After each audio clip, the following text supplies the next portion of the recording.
In a noisy office filled with the sounds of ringing phones and conversations, I, John, was busily working as usual. Shoot, the time for the business meeting is getting close. I need to leave as soon as I finish this quote. Yes, don't. I hurriedly clicked the print button on my computer screen and went to collect the printed document from the printer. Then, I quickly took it to my boss, Michelle. Michelle, could you sign the estimate on the quote, please? My female boss, seated at her desk, is named Michelle. She's top in sales performance in the company and was promoted to manager at the young age of 32. Michelle, a graduate from an elite university, is competent and expected to be a candidate for the board of directors.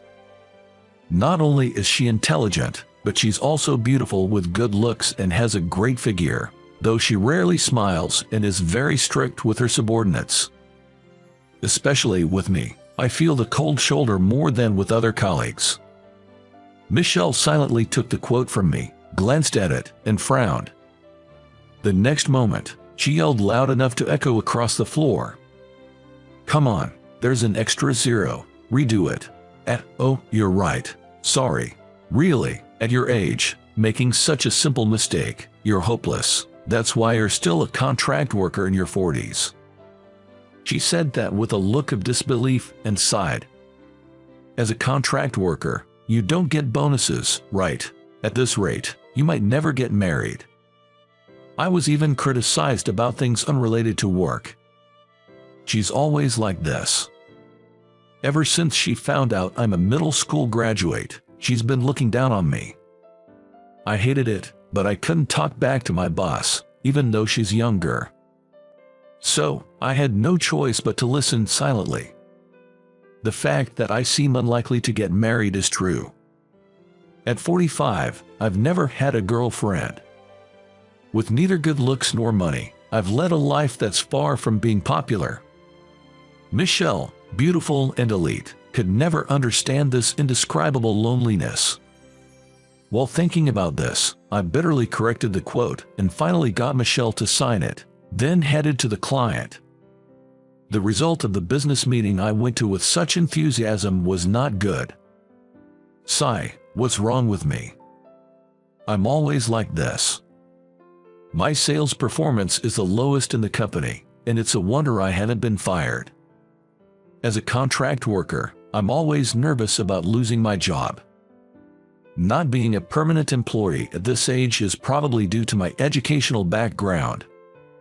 Maybe I should have pursued a career as a craftsman. I reflect on my life with regret. I could perhaps become a permanent employee at a small business, but working for a small, unstable company seems riskier than being a contract worker at a large corporation. In this world, I'm grateful just to have a job. When I returned to the office from the business meeting, it was already past regular working hours, and most of the employees had left. I went back to my desk and started working on the report for the day. After that, I prepared the quote and materials for tomorrow's meeting and shut down my computer. It was already past 10 p.m.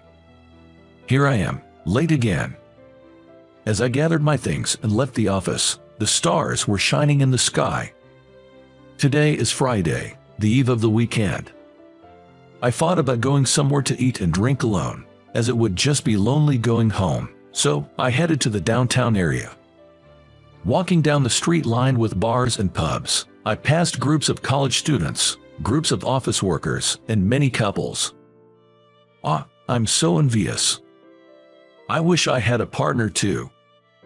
Even with a small salary and being belittled by my boss, just being with a partner would surely be healing. But unfortunately, I don't have such a person in my life. Not even friends to go out drinking with. Sigh. With a heavy sigh, I entered a nearby pub alone. Welcome, are you dining alone? Yes, alone. Please take a seat at the counter. I was led to the counter and ordered a small drink set for one, a draft beer and a few other snacks. Perhaps because it's Friday night, the pub was full of groups of office workers, all chatting and complaining about work. I drank my beer while watching them from the corner of my eye. Drinking alone, with no one to complain about work to, is just boring. After drinking for about an hour, I left the place. Across the street, pink neon lights were shining. I saw a couple walking arm in arm. Feeling envious, I glanced at them and recognized the woman. Isn't that? It was my boss, Michelle. The man with her was probably in his 60s, with gray hair. Could he be Michelle's partner? Such an age difference, I wondered. That's when it happened. Let go of me. Michelle's voice sounded distressed. What's the harm? You're not some young girl. No need to play hard to get. The man was forcibly holding her shoulder, trying to pull her into a nearby store. Stop it, please. She was struggling to shake off his grip. I instinctively approached them and grabbed the man's arm. Stop it. Can't you see she's uncomfortable? Who are you? Mind your own business. The man glared at me. His face was red and he smelled like alcohol. It's my business. I'm her subordinate. A subordinate, huh? A guy your age working under a woman like her, huh? How does it feel being bossed around by a younger woman? The man leaned close to my face, smirking. We're not talking about that right now. Let her go or I'll call the cops. I raised my voice, and people passing by started to gather around, watching from a distance. Noticing them, the man clicked his tongue. Humph. Just kidding. Who'd take an older woman like you seriously? The man, grumbling in defeat and ignoring his own age, left the scene. Michelle, are you okay? When I asked, Michelle came staggering over, her hand trembling as she tightly grasped the sleeve of my suit. John, thank you, she said in a faint voice. I'm really grateful for your help. I was just coming back from a reunion when this stranger suddenly started bothering me. It was scary. The usual strict and assertive Michelle seemed so fragile today. Then she said, if it's all right with you, can I buy you a drink as a thank you? Her offer surprised me. Why would she, who usually finds something to criticize about me, invite me out for drinks? What's gotten into her? I really don't need a thank you, but she insisted. I won't feel right if I don't. Don't be shy, let's go, and grabbed my arm with both hands, pulling me along. Despite her usual forceful manner, I couldn't help feeling a rush from the sudden closeness. Surely, I couldn't be attracted to such a difficult boss, no matter how beautiful she is. I chided myself inwardly and chuckled at my own thoughts. Then, led by her, I found myself in a small bar. Order whatever you like, she said, and I ordered a bourbon on the rocks. She chose a cocktail. I was just in the mood for more drinks. I feel like I need more alcohol tonight. She smiled slightly, and I asked her, did something happen at the reunion? Nothing major, really. She showed a faintly pained expression, her eyes looking off into the distance. I stayed silent, and she continued. The guy I dated in high school, I found out he's married now. She said this almost like a whisper, then sighed deeply. Do you still have feelings for him, Michelle? I guess. I've always loved him, even after we broke up. You know how it is, right? Your first great love always stays with you somewhere in your heart. She took her cocktail glass and gulped it down. But Michelle, you seem like you'd be popular. Aren't there plenty of good men around? When I asked, she gave a bitter smile. Please, it's not like that. There's no way. I don't meet anyone, and even when I do, they all leave soon. Why's that? I wondered internally if maybe the men realize her difficult personality and leave because of it. But it turned out to be something else. Actually, I'm taking care of my mother at home. I put her in daycare while I'm at work, and I take care of her all night, so I can't go out. I don't have time for dates. She continued. Her mother was diagnosed with early-onset Alzheimer's the year she got my job. Her father and grandparents had already passed away when she was young, so she's been working and caring for her alone. Any romantic prospects end quickly because she can go on dates due to caregiving. I might never get married. It's so frustrating and lonely to see many married people at the reunion, but I want to take care of my mother myself, and my emotions are all mixed up. She stared at her glass as she spoke. I understood her feelings all too well. I get it, Michelle. My dad had an accident when I was in middle school and became partially paralyzed. I've been his caregiver ever since. As I said this, Michelle looked up at me, surprised.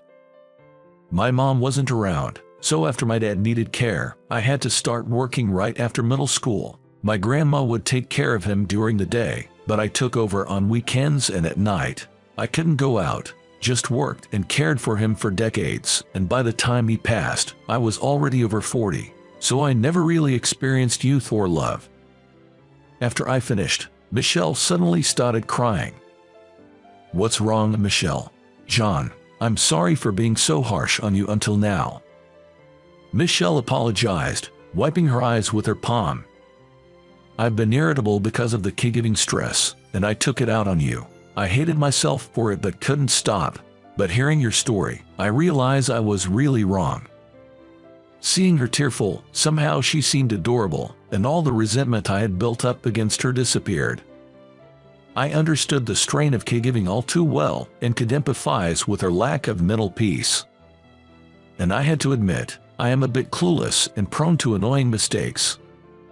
It's okay, Michelle. I gently patted her back. You know, we're kind of in similar situations. If it's okay with you, would you like to drink together again? If you're worried about your mom, I can come to your place. Let's have a drink at home. When I smiled, she looked surprised and then smiled happily. I'd appreciate that. She firmly grasped my extended hand. Michelle, has your mom gone to bed already? Yes, we had dinner together earlier, and she's probably asleep now. Oh, I got some snacks today. Your favorite cheese and crackers. Saying this, Michelle brought out a dish of cheese and crackers. It looks delicious. I found a rare drink at the liquor store today, so I bought it. Oh, that drink. I just saw a feature about it on TV and was thinking about trying it.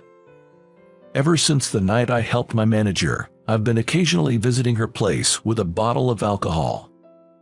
We've been enjoying drinks together, with me bringing wine or sake, and pairing them with snacks prepared by Michelle.